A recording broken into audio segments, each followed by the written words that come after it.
Zone Media. Hey everybody, Robert here, and Behind the Bastards, it's doing its first live show in quite some time at the Alberta Rose Theatre in Portland, Oregon on Thursday, September 25th at 8 p.m.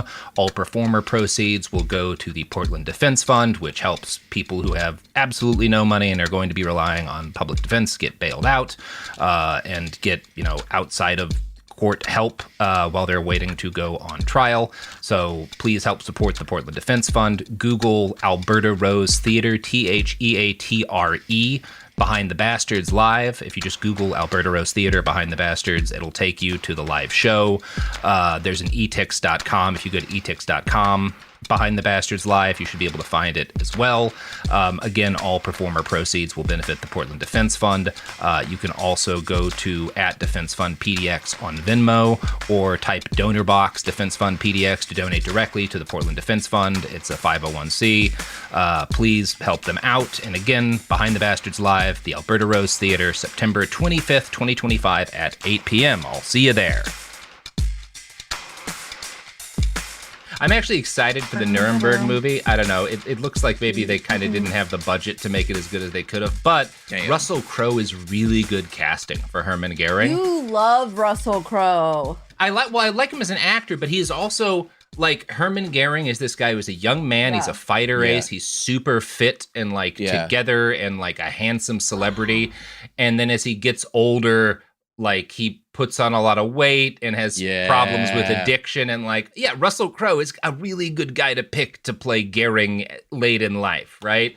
Robert. What? Say hi to Anderson. Hello, Anderson. How are you doing? What up, Andy? Andy, what's up? She's the GOAT. I also have a Russell Crowe story, but that's probably for another. Okay, for another time.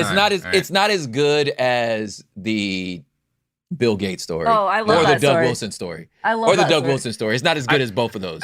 For a second there, I was just thinking about and then you just start telling me the plot of the movie The Nice Guys. Like, oh, no, that's based on my actual life with Russell Crowe. It wasn't in the 70s, but that's about me. Yeah. That'd be so funny. You're fucking Ryan Gosling's character getting hit by cars. I ran into Russell Crowe. So these people came into our neighborhood and said we needed to. I was going to try to break into 300, but I couldn't remember the rest of it. Mm-hmm. But anyway, that would have been, if I could have pulled off the 300 one, that'd have been great. Well, speaking of 300, no way. Not really. At least 300 guys die in World War I, and that's where we are at the start of this episode. World War I has began before noon. At least 300 people die in World War I. In a minute, before noon on the first day. Yeah, that's like a bad 30 seconds during the fucking Battle of the Frontiers. Yes. This is an iHeart podcast. Guaranteed human. Do you want to find a stress-free way to buy your next car? Start at CarMax and shop your way. And if you want to browse with confidence, get pre-qualified online with no impact on your credit score and shop cars within your budget. From luxury cars to family rides, CarMax has options for almost every price range, including more than 25,000 cars priced under $25,000. So, hey, want to get started? Just head to CarMax.com for details and get pre-qualified today. Want to drive? CarMax. There's a fire inside you can't ignore. Stand still? Not a chance. You're a lifelong learner who's come this far. Now, we're here to help you keep going further. Capella University. What can't you do? Visit capella.edu to learn more. Support for the show comes from Public, the investing platform for those who take it seriously. On Public, you can build a multi-asset portfolio of stocks, bonds, options, crypto, and now generated assets, which allow you to turn any idea into an investable index with AI. It all starts with your prompt. From renewable energy companies with high free cash flow to semiconductor suppliers growing revenue over 20% year over year. You can literally type any prompt and put the AI to work. It screens thousands of stocks, builds a one-of-a-kind index, and lets you backtest it against the S&P 500. Then you can invest in a few clicks. Generated assets are like ETFs with infinite possibilities, completely customizable and based on your thesis, not someone else's. Go to public.com/podcast and earn an uncapped 1% bonus when you transfer your portfolio. That's public.com/podcast. Paid for by Public Investing. Brokerage services by Open to the Public Investing Inc. Member FINRA and SIPC. Advisory services by Public Advisors LLC, SEC registered advisor. Generated assets is an interactive analysis tool. Output is for informational purposes only and is not an investment recommendation or advice. Complete disclosures available at public.com/disclosures. Time for a sofa upgrade? Introducing Anabay Sofas, where designer style meets budget-friendly prices. Anabay brings you the ultimate in furniture innovation with a modular design that allows you to rearrange your space effortlessly. Perfect for both small and large spaces, Anabay is the only machine-washable sofa inside and out. Say goodbye to stains and messes with liquid and stain-resistant fabrics that make cleaning easy. Liquid simply slide right off. Designed for custom comfort, our high-resilience foam lets you choose between a sink-in feel or a supportive memory foam blend. Plus, our pet-friendly, stain-resistant fabrics ensure your sofa stays beautiful for years. Don't compromise quality for price. Visit washablesofas.com to upgrade your living space today. Sofas start at just $699 with no risk returns and a 30-day money-back guarantee. Get up to 60% off, plus free shipping and free returns. Shop now at washablesofas.com. Offers are subject to change and certain restrictions may apply. So Heinrich Himmler, starts when he's on vacation as a kid. He's taking notes. He's writing in his diary over the first few weeks as things are spinning up to a full-blown war. And we get this fascinating, one of the things that his diary entries provide us with is this really fascinating window into the state of Imperial German propaganda at this time. One of his early diary entries, before the outbreak, or like right after the outbreak of, once the German army gets into the fray and like everybody's actually fighting, he just writes, "English army beaten," and then goes on to add, "I'm as happy at these victories as the English and French are no doubt annoyed at them, and the annoyance will be considerable. Falk and I would really," it's one of his friends, "would really like to fight right now ourselves. It's clear that the good old Germans and their loyal allies, the Austrians, are not afraid of a world full of enemies." Wow. This is a Fuck you, snapshot Frenchie. of, in the first couple of weeks of the war, things are going really well for Germany. They take Belgium. They're pushing towards Paris. Most of, the English army, this is remembered differently in Great Britain as like how well they fought. And even though there's very few of them, they inflicted hideous casualties on the Germans. But also what happens is the English army, as it has existed at the start of the war, is almost wiped out. Right? Yeah. Like their standing army almost doesn't exist very, very soon into the war, which is why, they have to do this general draft and stuff. And so from the perspective of the Germans, sure, they were good soldiers, but like we wiped them out, basically. There's not that many English soldiers left anymore. And like the French are being pushed back. So he is just absolutely, from the beginning of it, is like, we're unstoppable. And this, I think this is particularly, I don't want to do too much of like, again, what a lot of people do when they're looking at his diary and like working backwards from where he ended up and being like, a clear sign of the monster he'd become.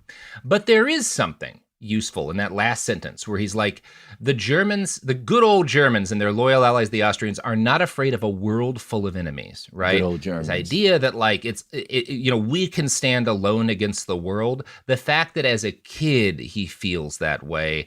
Yeah, that's a sentence, man. Right. It's relevant to who he becomes. That says a lot. Yes.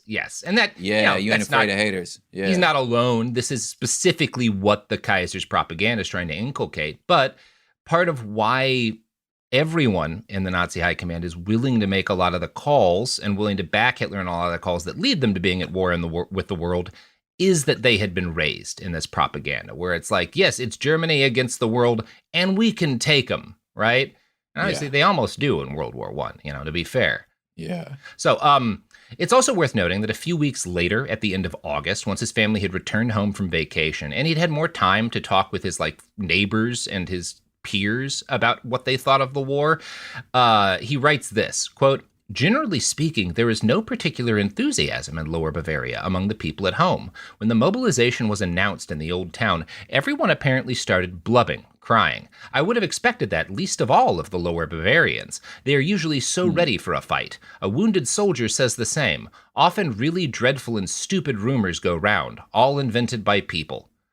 And that's interesting, where he's like, wow, all my neighbors are cowards. They're scared and sad that we're going to war. They don't think it's awesome. And a wounded soldier who came back from the front said that the war is a bad thing. What a dick. These people are idiots. Yeah, they're inventing rumors. This guy who got machine gunned and all of his friends died is inventing rumors that the war's going to be bad.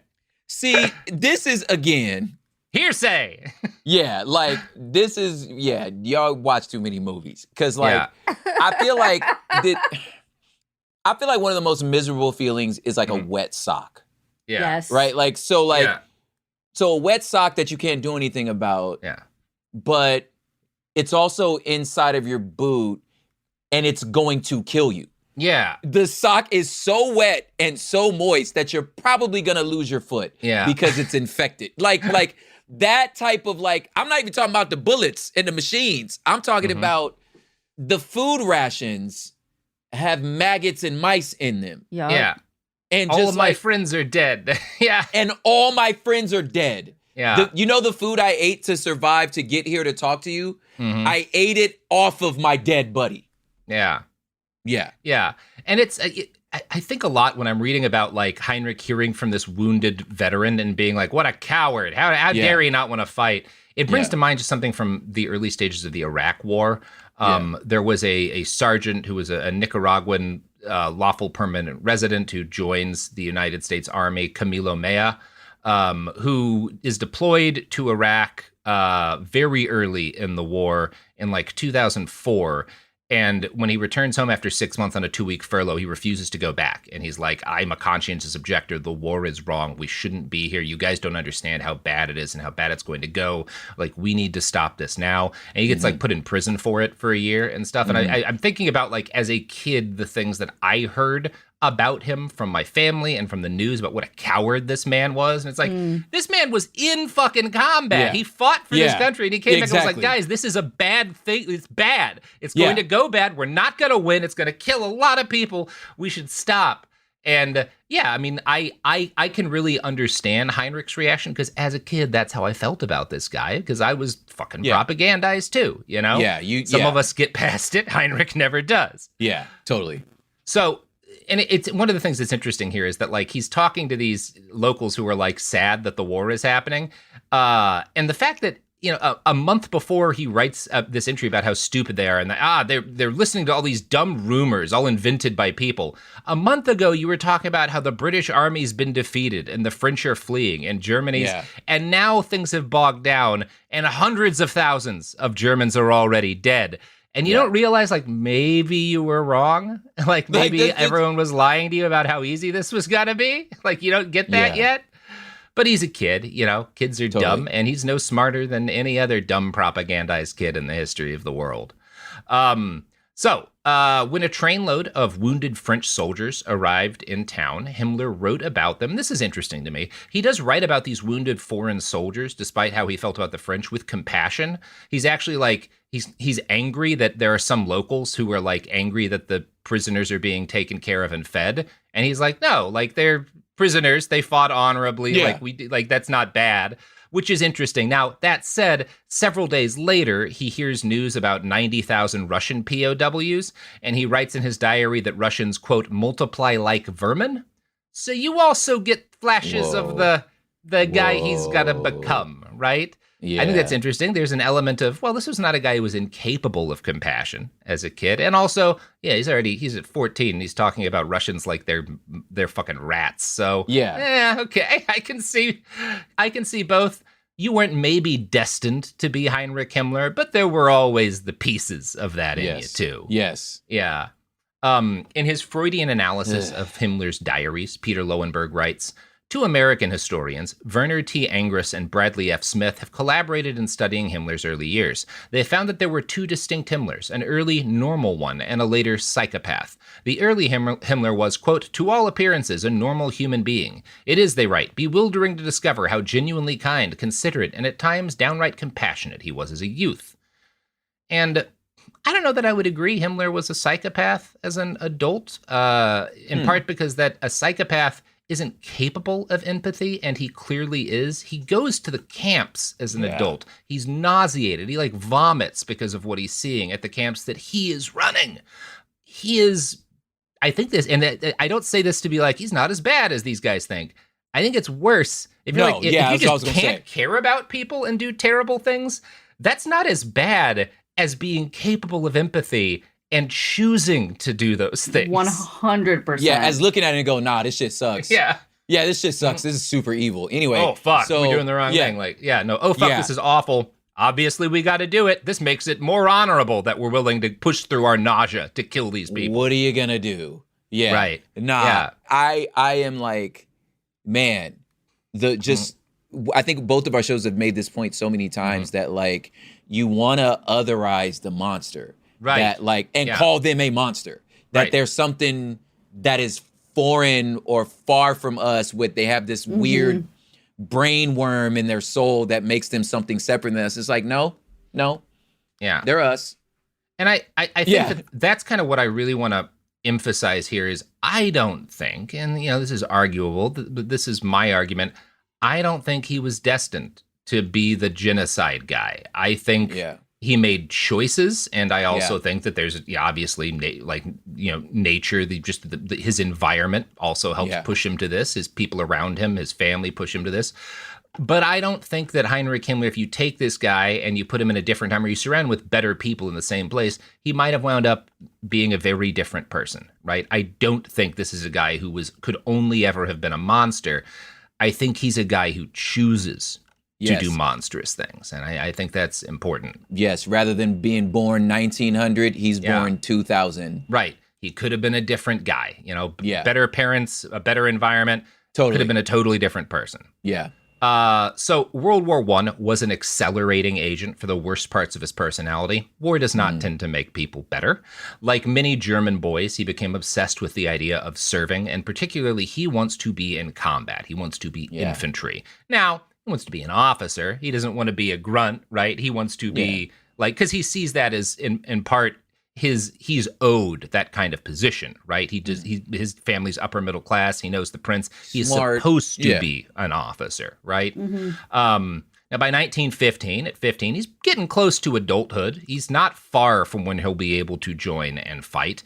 And he writes about being like overwhelmed. He can barely stand it that he's not out there yet, right? Like this is driving him crazy that he's still too young to fight, and he's going to miss it. He's still worried, even in 1915 when it's become clear, oh, this is bad. No, this is going to... He still can't get over how angry he is at not being able to fight yet. Yeah. And part of it, he's also very insecure. His health problems continue. And he's really worried that he might not be able to serve at the front because of his health. And so he starts taking actions. He gets obsessively into fitness to try, and he gets into weightlifting. You can see the modern day version of Himmler would have fallen for a lot of these far right, Joe Rogan-y, Joe Rogan, fucking steroid grifters, fitness guys. He would have been really into that.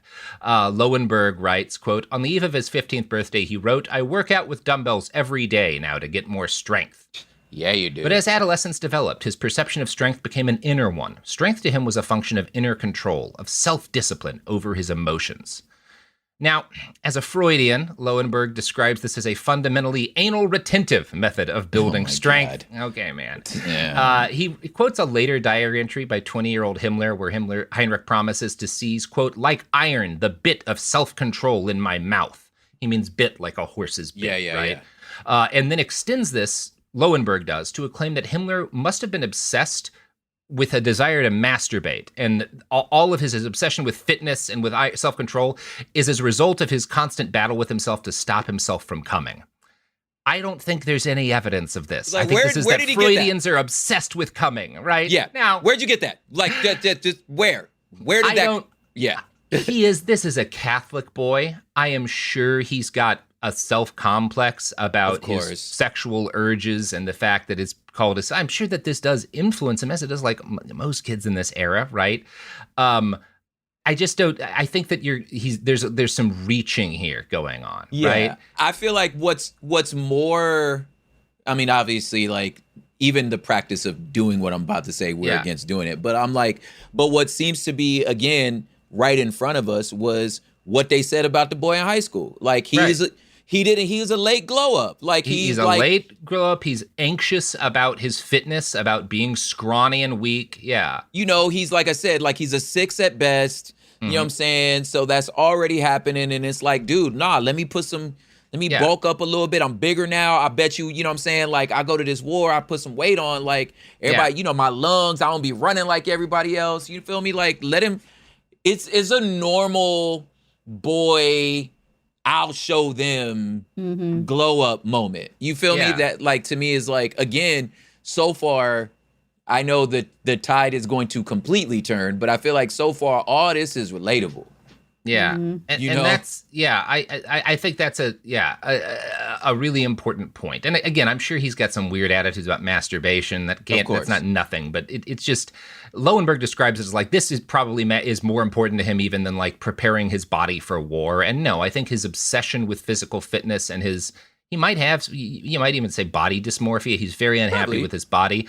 I think that's focused on his worries about not being able to fight, not being fit to be a soldier like he's supposed to be and like his older brother is going to be.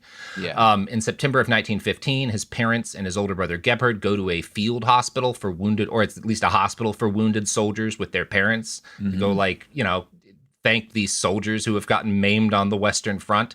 And Heinrich is really envious that he doesn't get to go. Like he's like, oh man, I wish I should have been there.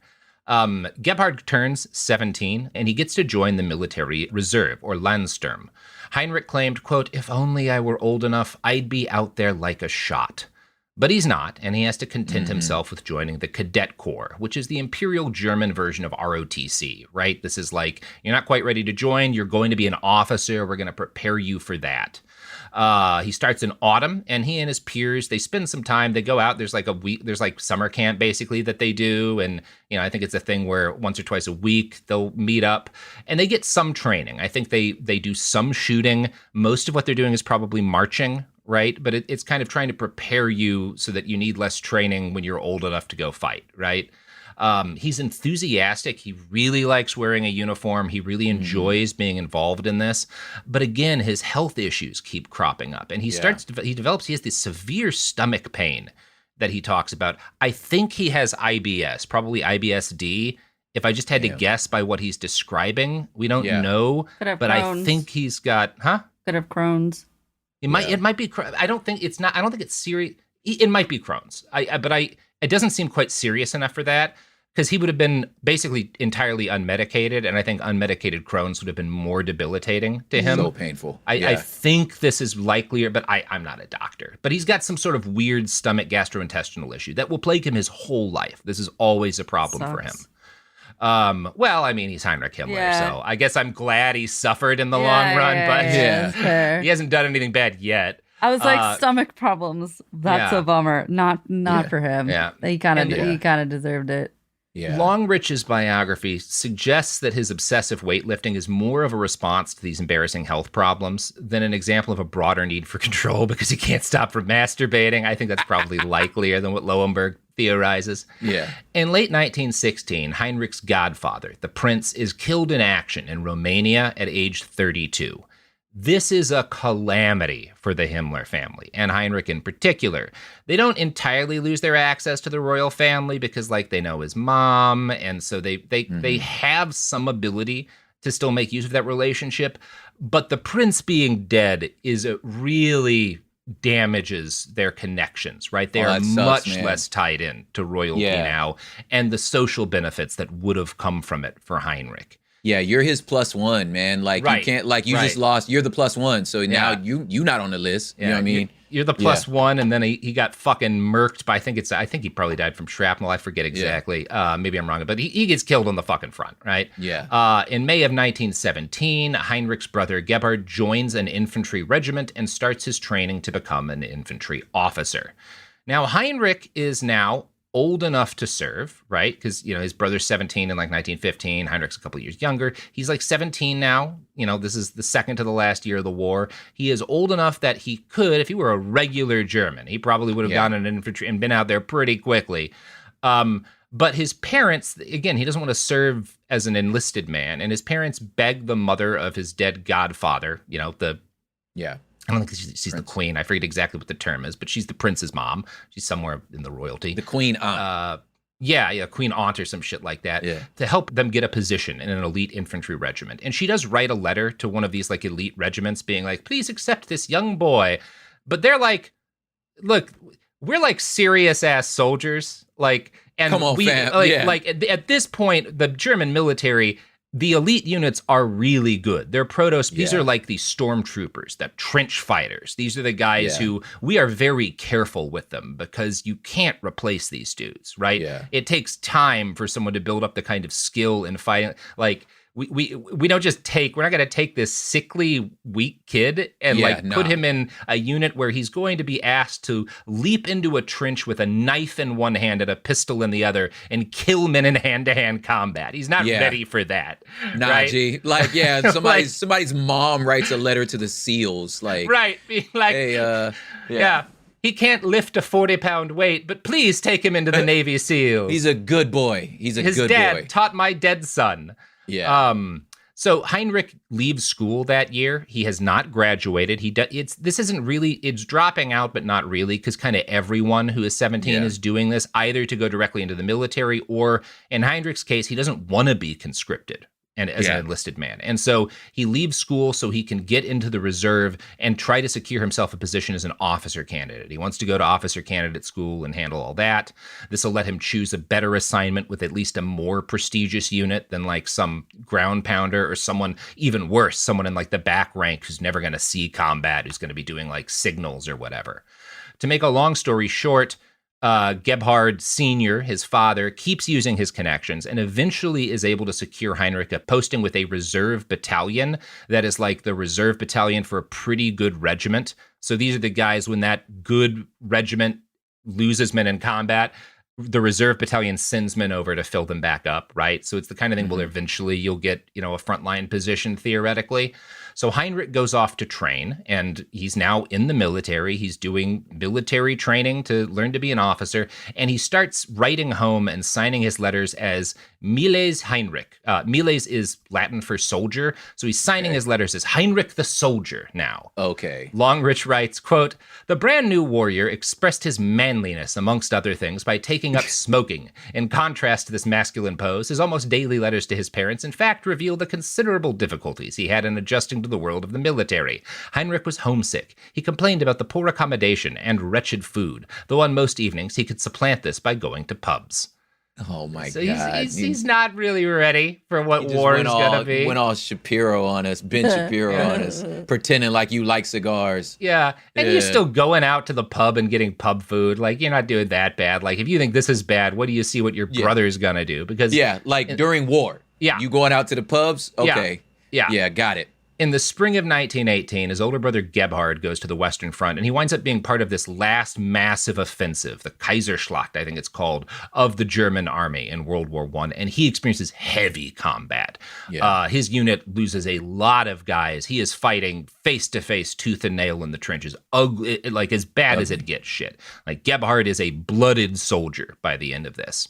Heinrich, in comparison, spends his time complaining about the food and begging his parents for care packages. He receives 7 care packages in his first 5 weeks away, but this is not enough, and he writes petulantly home in one letter, "Dearest parents, today again I have got nothing from you." That's mean. What the? Okay. Such a baby. There's a fucking way. Your brother is like ankle deep in blood. He is wading through blood, fucking up to his knees probably, and storms of bullets and shrapnel. He's killing men in hand-to-hand. He's watching the light drain from their eyes. And you're like, I only got 7 care packages in 5 weeks. Do you guys not love me anymore, Mom? I just say you're going to give me the gluten-free. Come on, you fucking baby. Like, oh my Jesus. God, dude. A million Germans starved to death during this period of time, and you're like, Mommy, my care packages. Wait, but you gonna send some goldfish? They ain't got no goldfish. Yeah, and and Gebhard becomes a Nazi too. He's not a sympathetic figure, right? But like, it is this like discrepancy between his older brother, really smart, very good in school, fucking bleeding with his brothers, watching all of his friends get massacred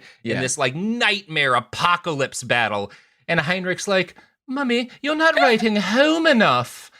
He sends one letter back to his parents that reads, "Dear Mother, thank you so much for your news, which I did not get. It's so horrid of you not to write again." Oh, he my misses God. a day or 2 of letters, and he writes home being like, "Thank you for the letter that I didn't get." What a dick. The lady He's that such a wasn't in dick. none of your journals. Okay. Yeah. Now you want to talk about her, huh? Because she ain't write you no letter? Yeah. Okay. Yeah. Nah, I'm good. And it's like, okay, at this point, he's a prick. Yeah, right? Like, we can say that. We're starting to see the churn. Yeah. Yeah, this kid's a dick. Your war wasn't what you thought it was, huh? Yeah. You know what I'm saying? Like, you don't get your little snacks. You don't get your little tuck in every night. And he's not even getting shot at. And you're yet, not even right? you're not even at war. So he eventually gets posted to take a course on machine gun use. He's to be basically, if he'd finished training, he would have been like an officer in a machine gun unit, right? Yeah. On September 15th of 1918, he does not wind up, it's interesting to me that he doesn't wind up sent to the front, right? Because Germany does not have guys. They've been bled white by this point. A 17-year-old boy, even at this point, I don't care if he's sickly. He's just there for 10 minutes until he takes a fucking bullet to the lung, right? Yeah, basically. Like, we just need bodies. And so it's interesting that he doesn't just get sent to the front. He's had enough training. Guys go up there with less. There's a couple of potential explanations. One is that even this late in the war, the German military still does try to make sure that their officers have a good base of training when they're sent to the front. And so maybe it's just that because he's becoming an officer, they don't want to rush that. But they do for a lot of guys. And Longerich suggests, and this is something there's not really hard evidence for this, but I think it's a reasonable suggestion, that it might have been because his superiors see kind of what we've seen in these letters home, that he's immature. Yeah. And they're like, this guy shouldn't be commanding men in battle. We don't he's that's a not little gonna kid. help Germany. I can tell you that much. Yeah, he a little boy. Yeah, he's a kid. Yeah. He's a kid. Yeah, and we're willing to send kids to die, but we don't maybe we don't want them leading men to die, right? He's just not ready. If he's going to be an officer, let's keep him away until he grows up a little bit. You're gonna kill a lot of other people, right? Being childish, or these men gonna turn on you because you a child. Right. Yeah, they're gonna frag your ass. Yeah. Whatever the case, he is still in the reserves and still training when Germany signs the armistice. So Heinrich Himmler never gets the baptism of fire that he so dearly desired. And his brother Gebert, on the other hand, does the soldier thing as much as you can, right? He gets an Iron Cross for valor. He gets basically like somewhat equivalent to like a Medal of Honor, somewhere between like a Bronze or Silver Star and a Medal of Honor, you know, because there's different kinds of Iron Cross. I don't know exactly, but it's like it's a very prestigious. Hitler gets one of these, right? He came home and got props. It's a big deal that he gets this. And he doesn't get seriously injured over there, which is amazing given the kind of combat that he's in. He's a lucky guy. And the fact that his brother, who's always been better than him, is now a war hero and Heinrich misses out entirely, he will never get over this. This will color the rest of his life. His insecurity over this is something that is present for the rest of his days. And you know what else was present for all of Heinrich Himmler's life? Oh my God. Capitalism. Well, yeah. I mean, sort of, yeah. It was invented by then. Yeah, it was around as a factor in Germany in this period, but also products. Advertisements. Yeah. Let's talk about modern home shopping. It's sort of become a fun side hobby, right? Scrolling listings at night, dreaming about kitchens you've never seen, or backyards you haven't even stepped foot in, all from the comfort of pretty much anywhere. Redfin knows a lot of people like you want to own, but are stuck in this browsing mode loop. That's where Redfin flips the script. With listings that update within minutes and tours you can book right from the Redfin app, you can see your dream home the moment it appears. Now, liking a listing is easy, but actually landing it, that's where Redfin comes in. Redfin has over 2,200 agents with local expertise. And Redfin agents close twice as many deals as other agents. That means they want to help you win, not just window shop. Redfin is built to help you go from just looking to wait, this could actually be home. So become the newest neighbor on the block. Visit redfin.com to start finding and start owning. That's redfin.com. Support for the show comes from Public, the investing platform for those who take it seriously. On Public, you can build a multi-asset portfolio of stocks, bonds, options, crypto, and now generated assets, which allow you to turn any idea into an investable index with AI. It all starts with your prompt. From renewable energy companies with high free cash flow to semiconductor suppliers growing revenue over 20% year over year, you can literally type any prompt and put the AI to work. It screens thousands of stocks, builds a one-of-a-kind index, and lets you backtest it against the S&P 500. Then you can invest in a few clicks. Generated assets are like ETFs with infinite possibilities, completely customizable and based on your thesis, not someone else's. Go to public.com/podcast and earn an uncapped 1% bonus when you transfer your portfolio. That's public.com/podcast. Paid for by Public Investing. Brokerage services by Open to the Public Investing Inc. Member FINRA and SIPC. Advisory services by Public Advisors LLC, SEC registered advisor. Generated assets is an interactive analysis tool. Output is for informational purposes only and is not an investment recommendation or advice. Complete disclosures available at public.com/disclosures. Time for a sofa upgrade? Introducing Anabay Sofas, where designer style meets budget-friendly prices. Anave brings you the ultimate in furniture innovation with a modular design that allows you to rearrange your space effortlessly. Perfect for both small and large spaces, Anave is the only machine washable sofa inside and out. Say goodbye to stains and messes with liquid and stain-resistant fabrics that make cleaning easy. Liquid simply slide right off. Designed for custom comfort, our high-resilience foam lets you choose between a sink-in feel or a supportive memory foam blend. Plus, our pet-friendly, stain-resistant fabrics ensure your sofa stays beautiful for years. Don't compromise quality for price. Visit washablesofas.com to upgrade your living space today. Sofas start at just $699 with no risk returns and a 30-day money-back guarantee. Get up to 60% off plus free shipping and free returns. Shop now at washablesofas.com. Offers are subject to change and certain restrictions may apply. Flag football is exploding, and iFlag is leading the way. As the Guinness World Record holder, iFlag hosts premier flag football tournaments nationwide for boys, girls, high school girls, and adults. From first-time players to elite competitors, iFlag delivers top-level competition, unforgettable experiences, and a community built around the game. Ready to be part of it? Join the movement. Find your tournament and learn more at iflag.org. That's iflag.org.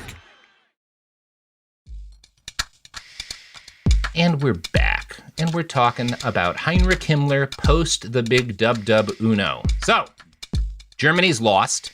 Heinrich is very much going to fall for the stabbed in the back myth, right? In part because surprise. And he's angry both at the Jews and social democrats who, of course, ended the war, which is not the military ended the war, because they knew that the army would have collapsed if they'd kept fighting, right? Yeah. And they blame it on the people who actually take over after and negotiate the peace, which is the largely social democratic government of Weimar at the start of Weimar. Yeah. And, you know, particularly one of the negotiators who helps ensure the peace, who's a real hero, is a Jewish man, right? Yeah. Matthias Erzberger, I think was his name. Yeah. Who gets assassinated as a result. Yeah. Now here's a good tie to his past of him being like, I don't mind having, like he said earlier, like I don't mind like Germany, you know, collecting enemies. Like we'll stand alone. It's all good. You know what I mean? You have this attitude. Yeah, exactly. First of all, how that work out? But you had an attitude to where you just like, you ain't for us, you against us, you a hater. Like, I don't care. You know what I'm saying? We would have never lost because we don't give up. We don't mind having enemies. You know what I mean? The only way we would have lost was because, like you said, somebody had to stab us in the back. You feel me? Right. And and for Heinrich, it's not only did we get stabbed in the back and Germany was robbed of its great victory, I was robbed of my chance to be a hero. Yeah. To be a real man. Almost personifies it. Like, you know? I was robbed. Yes. Yeah. Damn. So, that's big. Once the war is over, Heinrich attempted to remain with the military, but the old imperial army is replaced as a result of the conditions of the Treaty of Versailles with the Reichswehr, right? That's the post-war army, and it's limited to 100,000 men, and they're not allowed to have like an air force. I don't think they're allowed much in the way of artillery. They're very much, because people are like, yeah, Germany, you got to kind of out of pocket. We got to really keep a lid on yo asses, right? Yeah. This is going to prove to be a bad idea for a lot of reasons. The terms of the treaty, I don't need to get into that. People are broadly familiar. The terms of the treaty play into why things happen in Germany the way they do. But one of the things this is going to mean is that like Heinrich wants a military career, right? And he's not going to get one because the only people who get to stay in the military, it's a tiny fraction of the deployed military. And those jobs are going to go to guys who actually saw shit. Right? Yes. And who are valuable for some reason, who have connections. And it's just not going to happen. Heinrich's going to try, but like, why the fuck would we give you a job of the tiny number of people who get to keep military jobs? Why would you get it? Yeah. Hitler doesn't. And Hitler was actually a decorated combat soldier, right? They won't let him in, you know? That's great for me to hear. Because it's like it's like Himmler, I feel like he's like, it's privilege ain't the word per se, but he is, like, though. Yeah. But he is, but it's just like, it's supposed to work out for me. Yeah. Like, you know what I'm saying? So like, why is this not working out either? Is like, had to have added to the like pissed offedness, you know? And that's a huge part of why Himmler is the way that he is and why he gets drawn into Nazism, right? Yeah. And this is a major factor in almost everyone who winds up kind of, especially a lot of these higher up members of the Nazi Party, the people who are running the SS. We've talked about this with like Heinrich and with Eichmann. These guys are people who could come from the middle class and upper middle class. And I was promised more. I'm supposed to be doing better. Yes. And they're never doing bad. They're never really suffering compared to how other people are. But they're furious because I was promised more. Yes. I'm owed more. Yes. It's a massive factor in all of these guys. And it's a massive thing for Himmler. So he returns to school under a special program instituted by the post-war government to allow young men who had dropped out basically because they were either being drafted or they were trying to volunteer and thus had missed out on finishing their education to get it's kind of a mix between like a GED and a high school diploma to allow them to go back and finish it, right? And actually the class that Heinrich is in is taught by his father, Gebhard. Longerich says Gebhard didn't show favoritism to his son. This is actually pretty consistent of descriptions of him. He wouldn't have really done that. Yeah. So anyway, he gets his German GED. I think it's called an Abitur or something like that. The first few months after the war are rife with socialist uprisings and attempt to take and hold different German cities by leftists, which are cracked down on brutally by a mix of police, the military, and Freikorps, right? Which are these groups of Freikorps, these groups of demobilized veterans who are murderous thugs used by the new Weimar government to maintain control. These guys are far right. The Weimar government isn't, but the Weimar government cares more about stopping the left from succeeding in this kind of like, because they're trying to do basically the Russian Revolution 2 Electric Boogaloo. And Weimar's like, well, if we got to have these proto-Nazis murder a bunch of people, as long as it stops that from happening, right? So Heinrich gets political fairly quickly. He gets involved first with a center-right political party. Like, it's not the far right, but that's kind of his initial, it's more or less an analog to like a mainline Republican party initially. And at the end of 1919, he joins a Freikorps unit. He is deployed to them, if you can call it that, on a couple of occasions, which is, there's unrest or whatever, and the Freikorps move out. He does some marching around. He does some riding in a car with some guys with guns, but he does not engage in a lot of Freikorps are doing fighting. There's heavy fighting and killing. He is not involved in any of that. He does not see any serious action. I think in general, because even as messy as these Freikorps units are, they're organized and run by people who actually fought, and they're like, we should keep this kid away from anything serious. Look at him. Look at him. Dude, you don't really want the smoke. Yeah. I don't want him behind. I don't want him watching my back, He doesn't know what the fuck he's doing. You ain't really with the shits. You just want to wear the uniform. I do think it's also important to remember, like, and again, it's hard in our American imagination to understand, first of all, multiple forms of government, but the type of transition, I feel like this is the first time, at least in our age era, where we've seen a government totally like lose their marbles. Like, we've never seen it. Like our government's lost its marbles. You know what I'm saying? And like, but at this time, like you said, like during the Weimar Republic, I'm like, women can vote. Like, there's these like not progressive, but they're these like progressions in culture. Like, they're funding the arts, they're funding science, and motherfuckers is pissed off. Like, and that sort of like, like, okay, guys, like, think about this for a second. Like, these are, maybe I'm modern pilled, but I'm like, it's such an interesting moment, and how the clapback from that was so strong. Like, it's just, I don't know, it's just a weird time where I was like, brother, like this the world, like, this the time Einstein's from.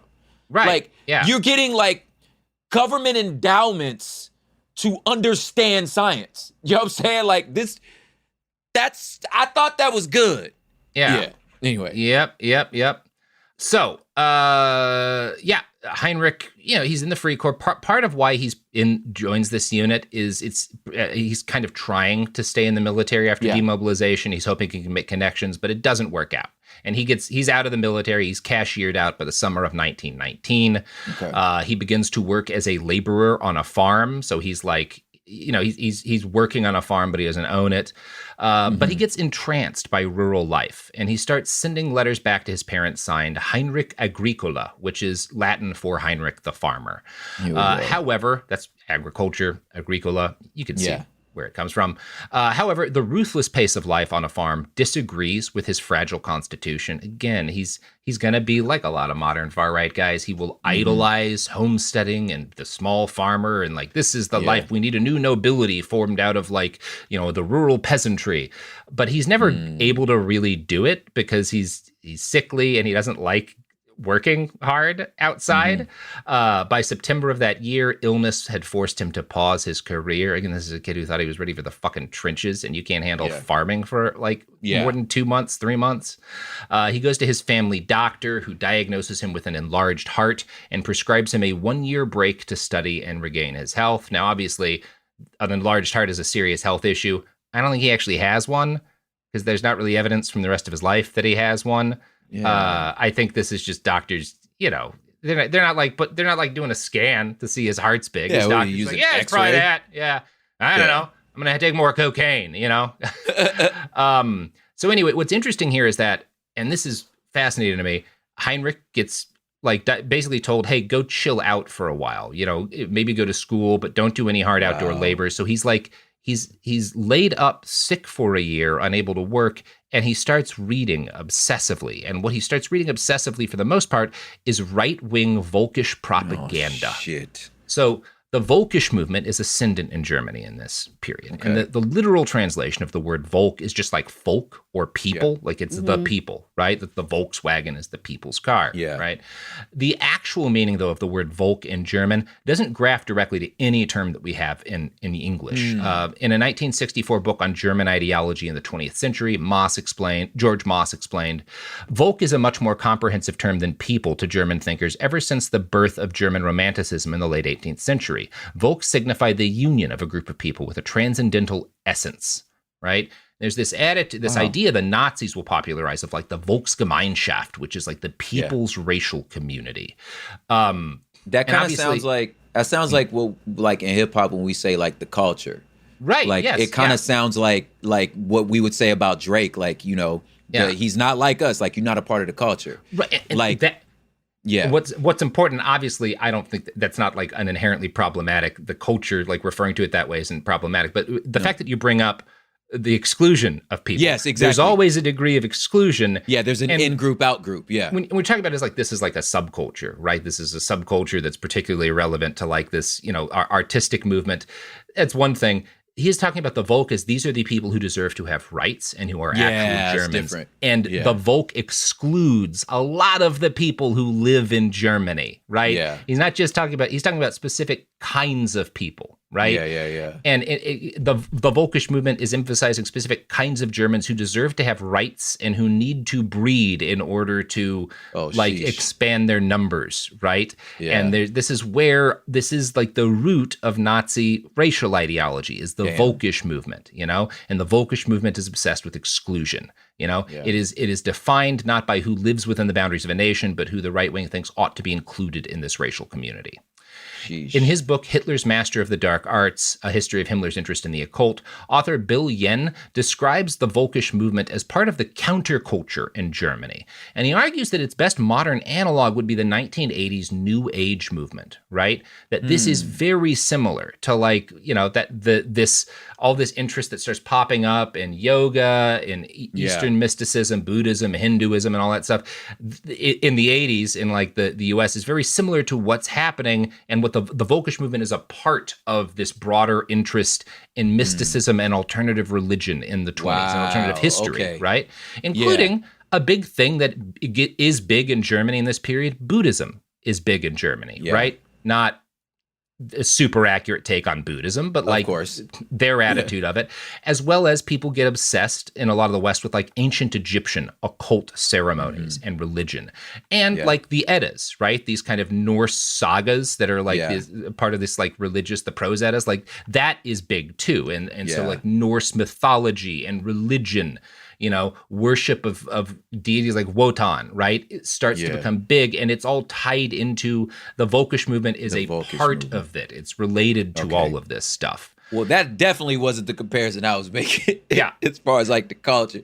What I was trying to say is like the term is not a literal translation and that the edges are more like foggy or cloudy, but like we know what we mean when we say it. You know what I'm saying? Right. Yeah.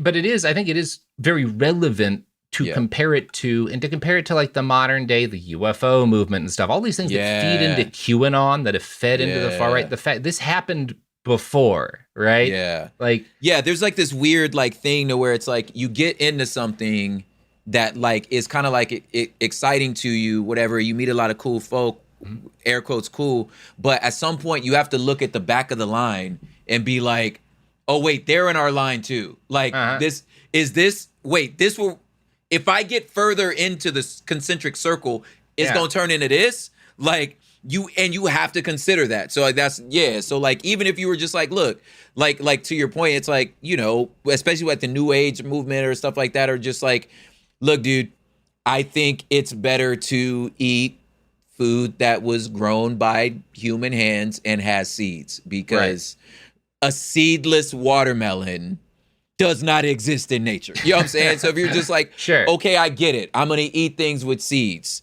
You know what I'm saying? Yeah. But also that means I need to drink raw milk. And also that means I need, you know what I'm saying? And you're like, wait. There's actually like a lot of health stuff tied into it. A lot of like, you know, natural food shit is tied into it. Vegetarianism, I mean, Hitler's a vegetarian. But part of what's relevant here is that these are a lot of people who are not initially into far-right politics, but they are willing to question the mainstream, willing to question, you know, scientific orthodoxy and cultural orthodoxy. And if you start down that road, you can go in a number of directions, but you're going to encounter other things that are questioning that orthodoxy, including weird far-right shit. And then the other aspect of it, a lot of this, especially more esoteric occult beliefs, where like people are embracing getting into magic and getting into these different alternate religions, there's an attitude of them to like, because I'm different and special. And so if you are saying, yes, you're special because you're part of this people's racial community, and you have like mythical, mystic powers actually that are tied to like the ancient, like deep magic woven into our people's blood. Well, maybe you go from being into ancient Egyptian, you know, mysticism to far right stuff. That's what I'm saying. Right? Yeah, it's like you have to look at the back of your line. I'm special. Maybe I have powers, right? You can get someone convinced that they're part of the Ubermensch, you know? Man, that's crazy. Like, it's crazy. I wonder what it would be like to experience that today, that moment in culture. Like, that must have been. Thankfully, we'll never know, Prop. Yeah. So along these more esoteric beliefs comes a growing interest in the mythical past of the German people. And Himmler's always been drawn to this stuff. And it's a little like as a kid, you're a nerd and into this stuff that's like more fringe and you get bullied for. And then it becomes mainstream as an adult. And so suddenly like everybody's into this stuff that I've always liked. He joins a group called the Artaman League, which sets its goal as liberating urban workers and turning them back into peasant farmers.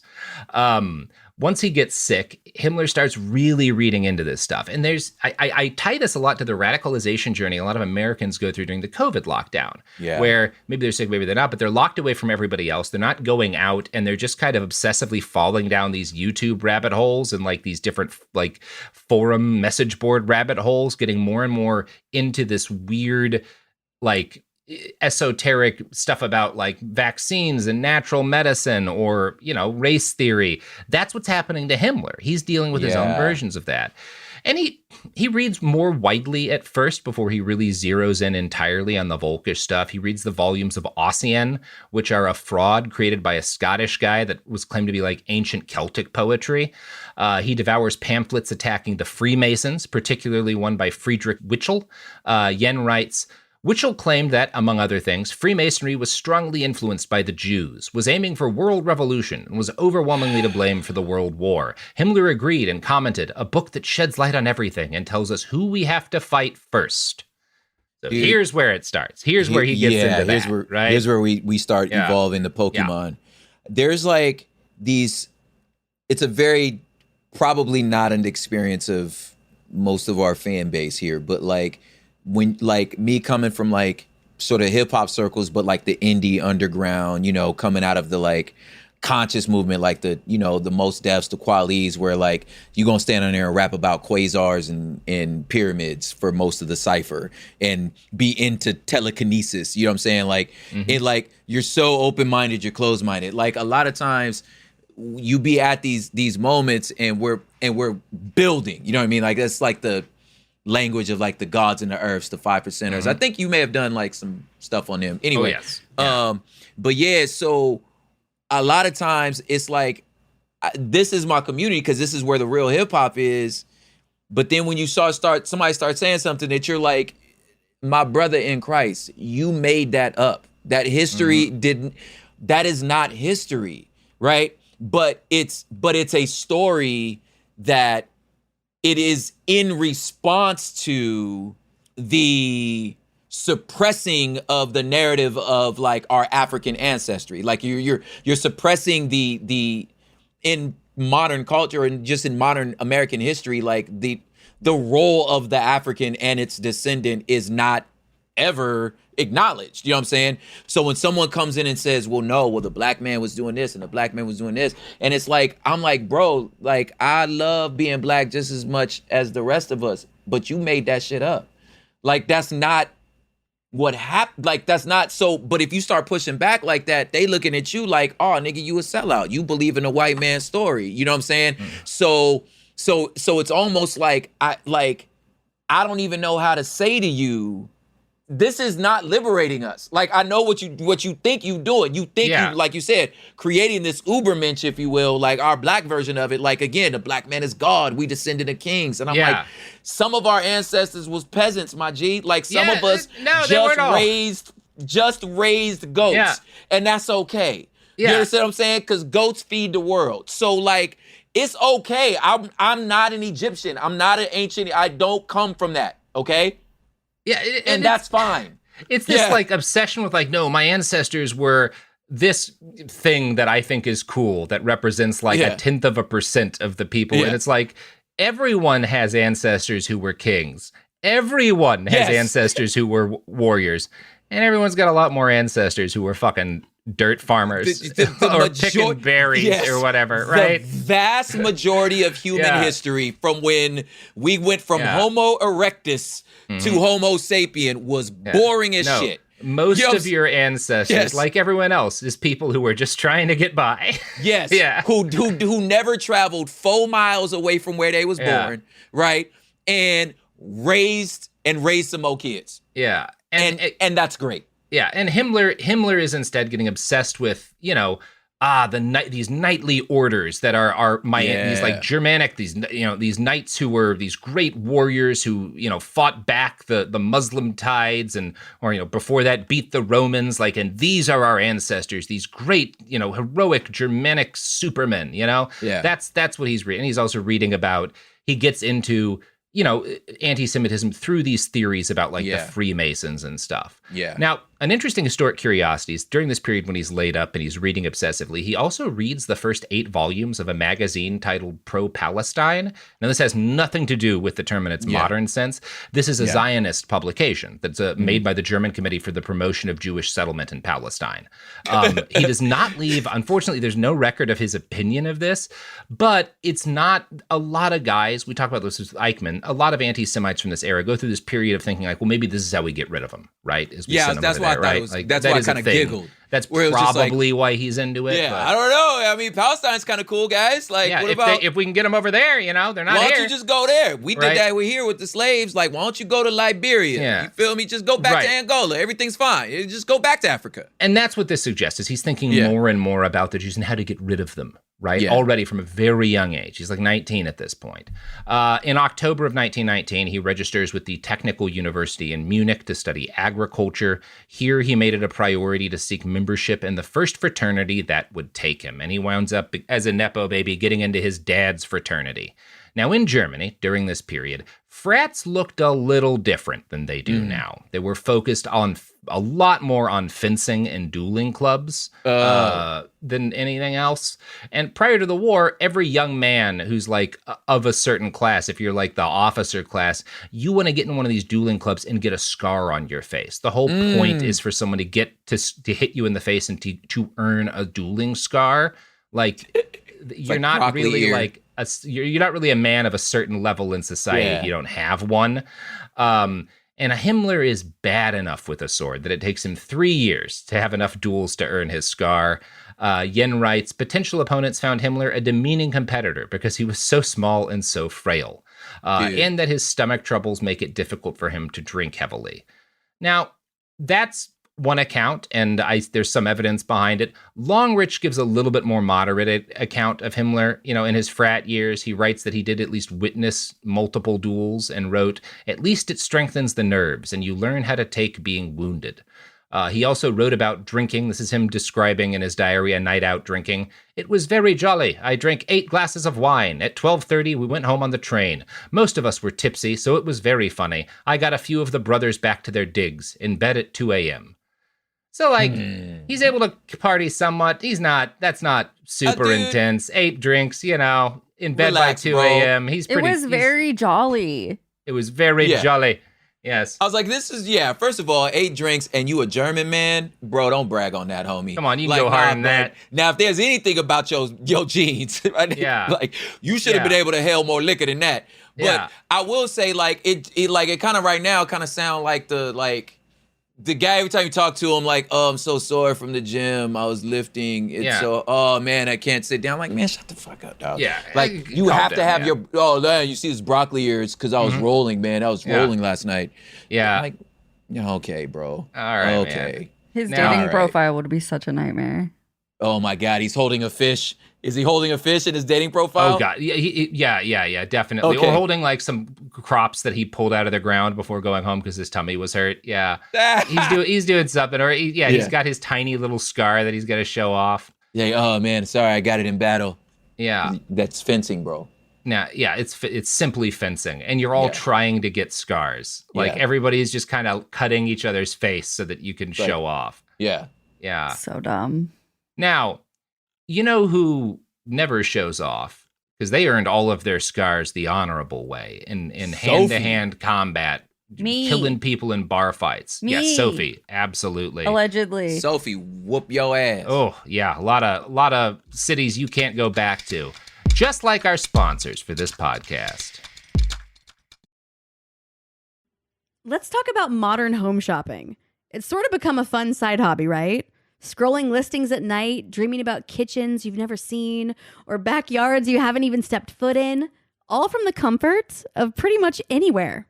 Redfin knows a lot of people like you want to own, but are stuck in this browsing mode loop. That's where Redfin flips the script. With listings that update within minutes and tours you can book right from the Redfin app, you can see your dream home the moment it appears. Now, liking a listing is easy, but actually landing it, that's where Redfin comes in. Redfin has over 2,200 agents with local expertise. And Redfin agents close twice as many deals as other agents. That means they want to help you win, not just window shop. Redfin is built to help you go from just looking to wait, this could actually be home. So become the newest neighbor on the block.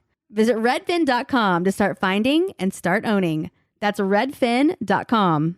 Support for the show comes from Public, the investing platform for those who take it seriously. On Public, you can build a multi-asset portfolio of stocks, bonds, options, crypto, and now generated assets, which allow you to turn any idea into an investable index with AI. It all starts with your prompt. From renewable energy companies with high free cash flow to semiconductor suppliers growing revenue over 20% year over year, you can literally type any prompt and put the AI to work. It screens thousands of stocks, builds a one-of-a-kind index, and lets you backtest it against the S&P 500. Then you can invest in a few clicks. Generated assets are like ETFs with infinite possibilities, completely customizable and based on your thesis, not someone else's. Go to public.com/podcast and earn an uncapped 1% bonus when you transfer your portfolio. That's public.com/podcast. Paid for by Public Investing. Brokerage services by Open to the Public Investing Inc. Member FINRA and SIPC. Advisory services by Public Advisors LLC, SEC registered advisor. Generated assets is an interactive analysis tool. Output is for informational purposes only and is not an investment recommendation or advice. Complete disclosures available at public.com/disclosures.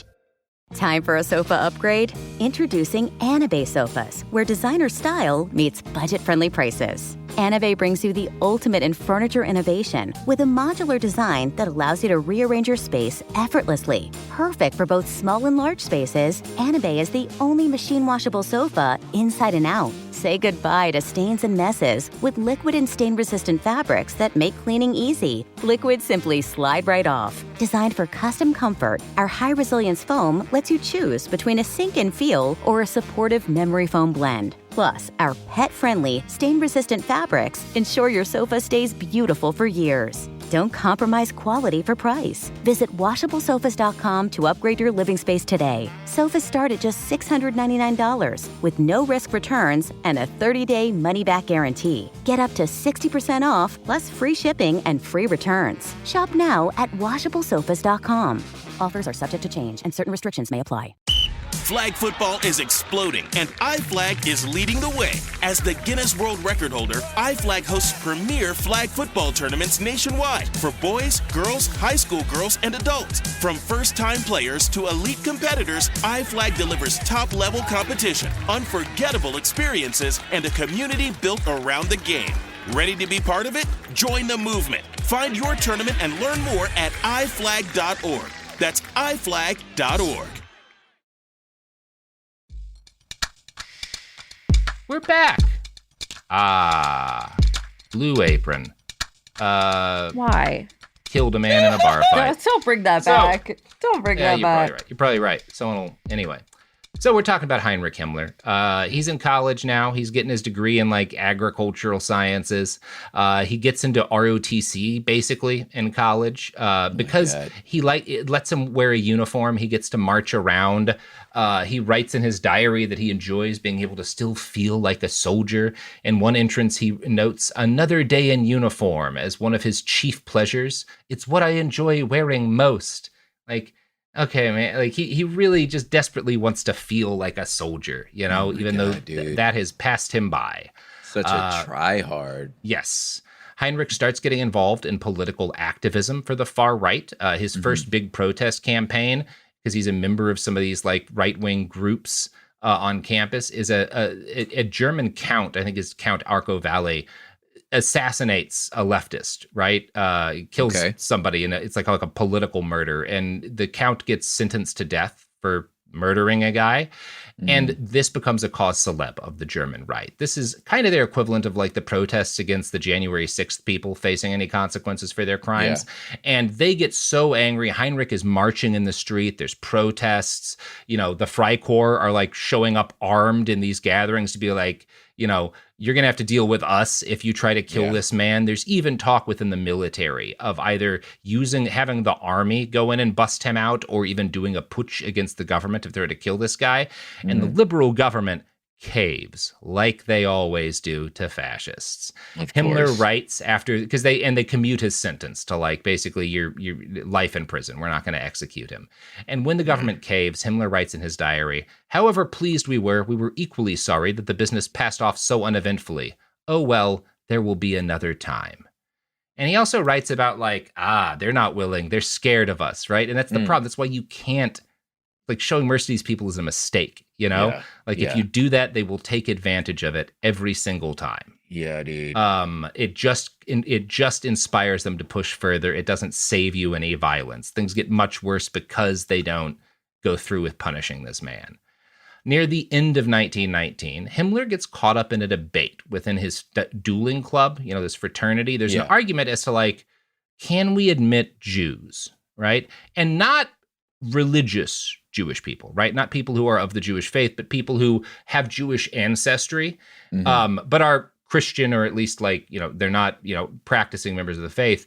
And this is a serious debate at the time within the strata of people. And the Catholic Church takes a stance that Jews who converted to Christianity ought to be treated like anyone else. Obviously, it's fine to exclude practicing Jews, right? They're not full citizens. You can be shitty to them, but all that should matter is what they're doing now, right? Basically, the Catholic Church is saying there's not an ethnic difference between someone who has Jewish ancestry and a normal German, right? We don't care about that. And the church takes this stance because Catholicism is a minority faith in Germany, right? So they do see a degree of threat to themselves. It's like, well, if these people, like, we're not that much safer, right? Yeah. If the Protestants decide to start fucking with us. So we should probably draw a line here. Himmler is really uncomfortable with this minimal degree of liberalism from the church. And he had been fairly strong as a Catholic, but he writes in his diary, I think I'm heading for conflict with my religion, because he believes a Jew is a Jew no matter what. It doesn't matter if they've converted. It's about the blood, right? That's what Himmler thinks. Now, it's worth noting that while he grows steadily more anti-Semitic as he ages, he still expresses as a young man some mixed thoughts on the matter. In part, he's a fan, and he's super attracted to this Jewish cabaret singer he met, Inga Barco, in a bar. Ooh, it's always the ladies. He writes really positively about her, right? So he's again, this is a guy, none of these people are perfectly consistent, right? No. And this is also a time period, he is starting to express interest in women around his age. At this point in time, this is really when we see in his diary him writing about girls a lot.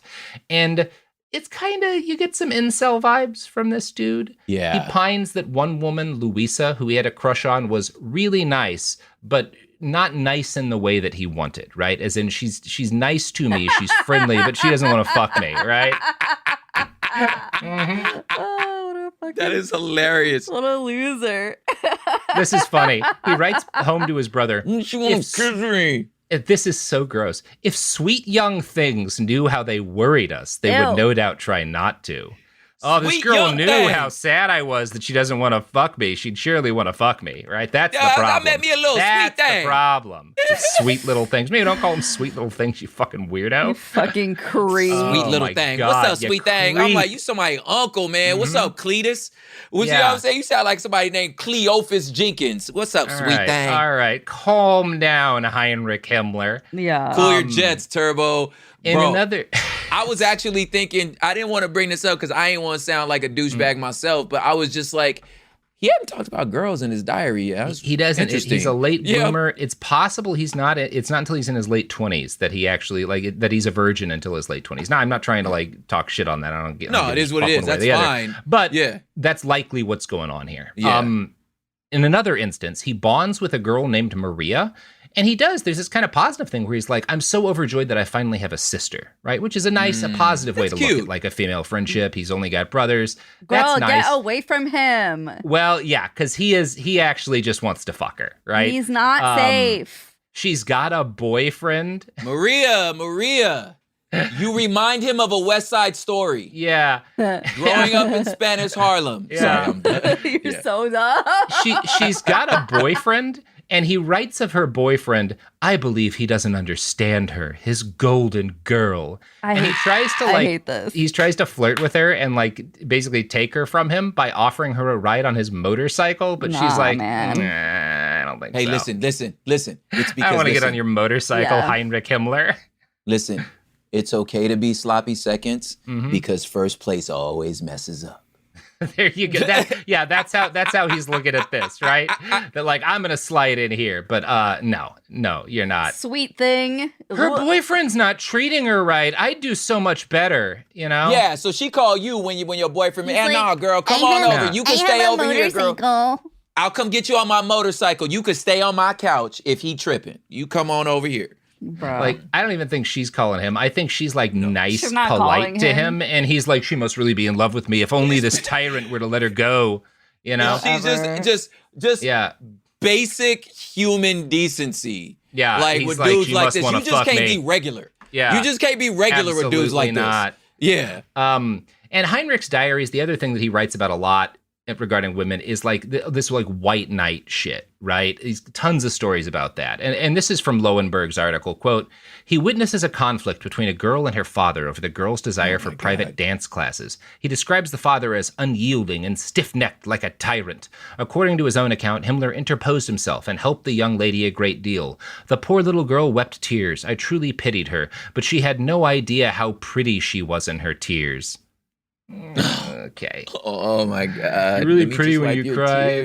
Maybe he pays for this girl's dance classes. You maybe should he's lying smile about it. I more. don't know. Yeah. Yeah. Lowenberg writes of Himmler's frequent rescue fantasies. He writes fantasies about, like, I could save this girl. She's with this brute. If I did this and this, then, like, she'd know that I'm really who she's meant for. Yeah. That's all that medieval stuff he was reading as a kid. Yes. You know what I'm saying? That's all that. You trying to live out that fantasy. Yeah. In one instance, he meets a waitress that he has a crush on, and he writes paragraphs about his fear that, like, oh, waitresses always fall into disrepute, she's doomed to a life of, sin and vice because that's the only thing that a waitress can be. Oh, I can love you better. If I only were rich, if I had money, I'd give her enough money to marry a nice man so she, quote, would not have to sink and be lost. Well, he's a creep. He's a creep. Oh, yeah. He's a creep. If I could fly, I'd pick you up. I'd take you into the night. That's the word for word, his diary entry. So Himmler finishes his diploma in August of 1922. Now, at this point, he has continued reading into German Völkisch mysticism, and he's become acquainted with a man named Guido Karl Anton Liszt, who died in... Yeah, Guido. And that's never good news. Shockingly not Italian. He had died in 1919, so he's died pretty recently, but during his life, he had been the godfather of popular Völkisch theory. He was one of these guys who portrays himself as something between an archaeologist and a wizard, and one of his major contributions, he creates this runic alphabet, which he said had been used by the ancient Aryans, and he uncovers this system not by, like, real archaeology, but by ghost archaeology. He channels dead spirits, and they teach him about the past, and he writes books about it. Well, hold up. Wait. Hold up. So he learns this by channeling ghosts. Mm-hmm. That's your boy. That's his boy. That's your boy, Heinrich. Okay, that's Heinrich's gonna love, and not just Heinrich. This guy is the grandfather of Völkisch theory. Like, this guy is. Wait. If you're doing the line of descent to what becomes Nazism, this guy is, like, above Hitler in the line of descent to what becomes Nazism, because his ideas feed directly into Hitler's. Hitler is also influenced, not even just directly by Liszt, but by the guys that Liszt is influenced by, or influences, right? Liszt is like, and he looks just like you'd imagine. Sophie's going to show you a picture of this. Please show me a picture of this. Exactly Shout out the ancestors. Look at this. Of course. Look at this. Of course. Look at this. Look at this wizard-looking dude. Of course he's talking to the ghost. He's got, like, a Gandalf beard and a fucking, it's almost like a pork pie hat. Like, I don't even know what you'd call that weird beret thing on his head, but, like, yeah, like a fucking wizard-looking motherfucker. Look at him. Look at this man. Oh, my God. He's perfect. He's perfect. I love it. He's perfect. We're going to talk a lot more about Guido von Liszt and a lot more about the birth of the Völkisch movement and all of these weird occult figures who are going to have a huge influence on Heinrich Himmler, as well as continue Heinrich's life in part 3. Let's go. Lucky you motherfuckers. Anyway, prop plugs. Plugs. Hood politics with prop, man. We cooking over here too. Trying to, keep putting everybody on. That's going on. I released some poetry. I got some music out. We have a show on Fridays now called Tap In, little short 10-minute shooter. And also the Terraform's back. I'll say it again. Terraform Cold Brew. Hopefully by the time y'all hear this, the website will be up. But, like, the coffee's here. Hell yeah. I'm so excited about it. All right. I'll bring some when I go up there for the thing that you have not talked about yet on recording. Excellent. Yes. Well, we'll do that.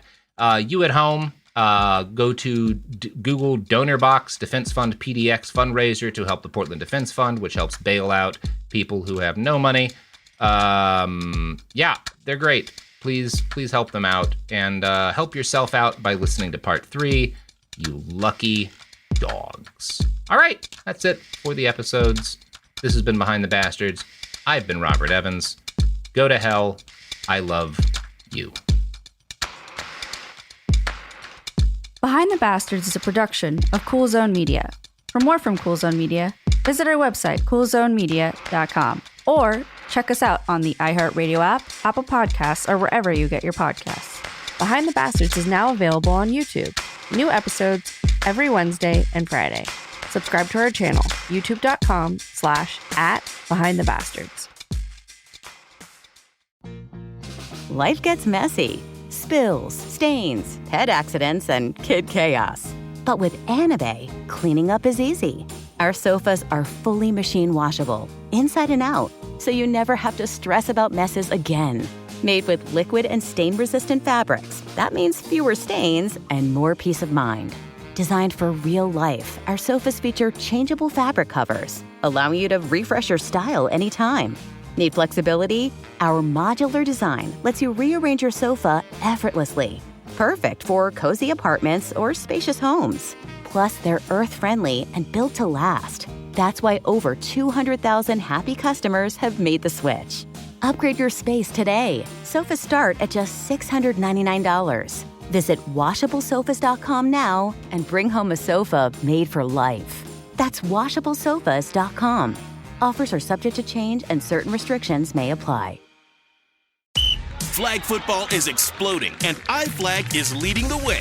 As the Guinness World Record holder, iFlag hosts premier flag football tournaments nationwide for boys, girls, high school girls, and adults. From first-time players to elite competitors, iFlag delivers top-level competition, unforgettable experiences, and a community built around the game.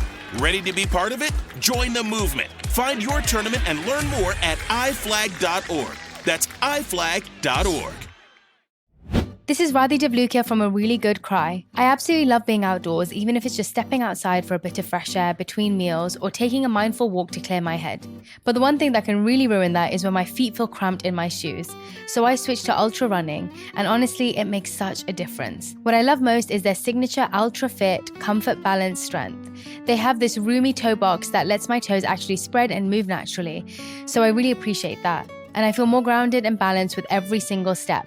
It's like my feet can finally do their job, using all those little muscles that make me feel stronger the more I move. Whether you are a marathon runner, beginner or advanced, or just getting outside to train, Ultras have become my go-to for running and moving mindfully. They fit so well, they're so comfortable, and they just move with you.